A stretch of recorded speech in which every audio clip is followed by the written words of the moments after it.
이슈 플러스입니다. 오늘장 우리가 빼놔선 안 되는 이슈들 어떤 것들이 있는지 점검하면서 그에 따른 전략까지 나눠보겠습니다. 자, 우선해서 시장 이야기 될 것 같습니다. 코스피가 그래도 1970선을 조금 지켜주고 있는데요. 어떤 섹터들이 힘을 내면서 이 선을 유지해주고 있는지 선방하는 요소들과 그리고 그 섹터들에 대한 전략 나눠보겠습니다. 두 번째 주는 음식료주가 하락하는 모습 오늘 좀 크게 나타나고 있습니다. 지난해는 굉장히 잘 나갔던 섹터인데 어떤 이유에서 꺾이기 시작했고 그리고 앞으로의 방향은 어떻게 봐야 되는 것인지 이야기 나눠보도록 할게요. 세 번째는 카카오가 반등을 보이고 있습니다. 오늘 10만 원권 위로 올라왔죠. 그와 관련된 내용들 그리고 이 상승세가 유지될 수 있을 것인지 점검해 볼 거고요. 그 밖에 이츠스킨이나 용현BM, 현진소재 등의 종목별 이슈까지 다뤄보도록 하겠습니다. 자, 먼저 시장 이야기 나눠보도록 할게요. 자, 코스피가 오늘 1970선 잘 유지합니다. 1980선도 좀 노려볼 수 있을 것 같고요. 관망하는 이들의 시선은 조금 고스란히 느껴집니다만 그래도 시총상위 대형주가 비교적 선방하면서 코스피의 상승을 유지해주고 있습니다. 그 내용들 들여다보도록 하겠습니다. 자, 국제유가가 반등을 보여주고 앵보가 나타나면서 국내 시장이 좀 선방하고 있다라는 목소리가 많이 전해지고 있습니다. 앵보 이야기 빼놓을 수가 없네요. 오늘장에서는 조금 주춤하고는 있습니다만 엔달러 환율 어제 17개월 만에 최저치를 기록했습니다. 한마디로 앵고가 지속되고 있다라는 거겠죠. 앵고가 이어지다 보니까 상대적으로 우리나라 수출주가 그래도 가격 경쟁력에서 우위를 차지하지 않을까 이런 기대로 인해서 수에 대한 기대감 오늘 자동차 그리고 반도체 쪽에 반영이 되고 있습니다. 현대차, 기아차, 삼성전자, SK하이닉스까지 모두 오름세를 기록하고 있죠. 하지만 시장 일각에서는 자동차주의 반등에 대해서는 조금 생각해볼 문제다라고 이야기가 나오고 있습니다. 그들이 말하는 내용을 잘 들여다보니까요. 이 원엔 환율의 움직임이 지난해는 내림세를 기록했었다. 한마디로 엔저가 지속됐다라는 거겠죠. 엔저 시기에 운수장비 업종은 엔저고 또 원화 가치가 위에 있다 보니까 수출 경쟁력이 둔화되면서 운수장비 업종 함께 내려갔었다. 그럼 이번에 원엔 환율이 오름세를 기록할 때 이 운수장비 업종도 함께 올라와야 되는데 그렇지 못했다라는 것을 근거로 들고 있습니다.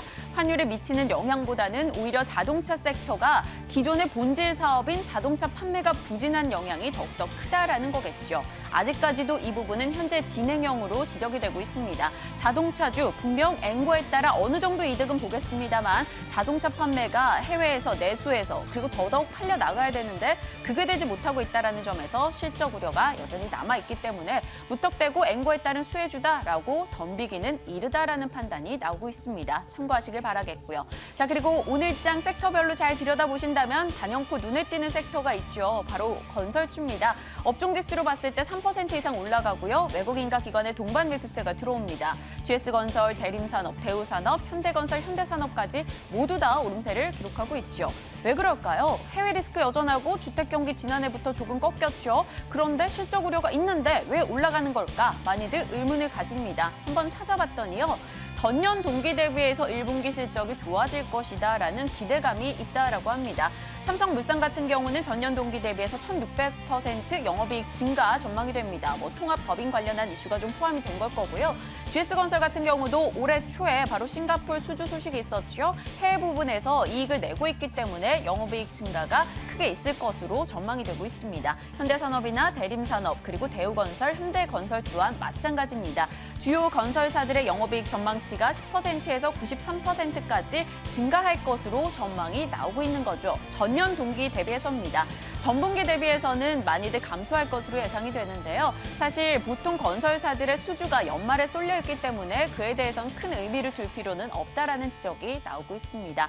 자, 기대 반, 우려 반이 섞여 있는 각각의 섹터 이슈인데요. 자동차, 반도체, 그리고 건설주 각각 어떤 전략이 필요한 것인지 잠시 후 전문가 모시고 단단하게 전략 챙겨보도록 하겠습니다.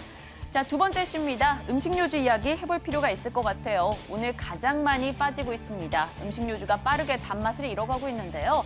지난해였습니다. 안전자산으로 부각이 되면서 음식료주가 연일 사상 최고가를 기록하는 등의 좋은 흐름을 보인 바가 있었죠. 왜 올해 들어서 분위기가 반전이 된 것인지 점검해 보도록 하겠습니다.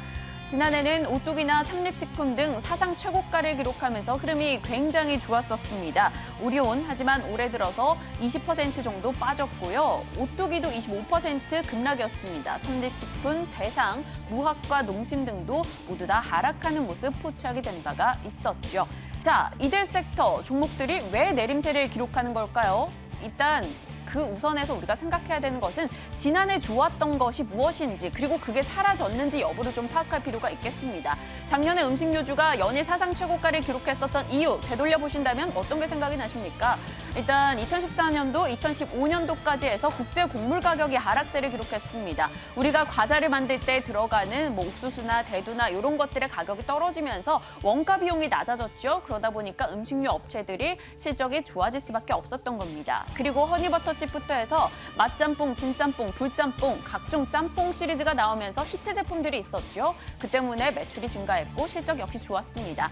그리고 음식료주 하면 상대적으로 의약품이나 의류주와 더불어서 통신주와 더불어서 방어적인 매력이 부각되는 섹터이기도 하죠. 지난해 경기가 안 좋을 때 경기 방어적 매력이 부각되면서 함께 오름세를 기록을 했었죠. 여러 가지 요소들 1분기부터 3분기까지 원달러 환율의 안정에 따른 이익 개선도 있었죠. 많은 이익 조건들이 부합이 됐었습니다. 그 때문에 음식료 섹터가 올라갔었던 거죠. 그랬던 음식료주가 내림세를 기록하고 있습니다. 작년만 해도 이 코스피 대비해서 음식료 섹터의 PER은 굉장히 높았어요. 한 98% 상회하는 모습이 있었는데 올해 들어서 이 폭이 좁아지고 있습니다. 코스피는 제자리를 기록하고 있는데 음식료 섹터의 PER이 낮아지고 있다는 것은 음식료주가 조정을 받고 있는 것으로 풀이가 되겠죠. 어떤 이유들이 있을까요? 작년 1분기부터 3분기까지는 음식료 섹터 실적이 좋았습니다. 이익 개선도 많았고요. 그런데 4분기 실적 모두 시장의 기대치를 하회하기 시작하면서 그때부터 음식료주가 고평가되고 있다. 여러 가지 논란 등이 지적이 됐고요. 기관의 매도세가 강화되기 시작했습니다. 그리고 원가 개선 요인이 악화됐어요. 국제 곡물 가격이 줄줄이 하락하다가 어느 정도 선에서 반등을 보이거나 혹은 그 선을 유지하고 있기 때문에 더 이상 수익 개선 폭이 확대되지 않았던 겁니다. 그리고 4월 들어서 음식료 섹터에게 한 가지 더 악재가 생겨났었죠. 정부가 발표를 했습니다. 4월 7일 당류 저감 종합 계획. 한마디로 우리나라 국민들이 너무나 많은 당을 섭취하고 있으니까 그 부분을 조금 좁혀보자, 줄여보자라고 안을 내놓은 겁니다.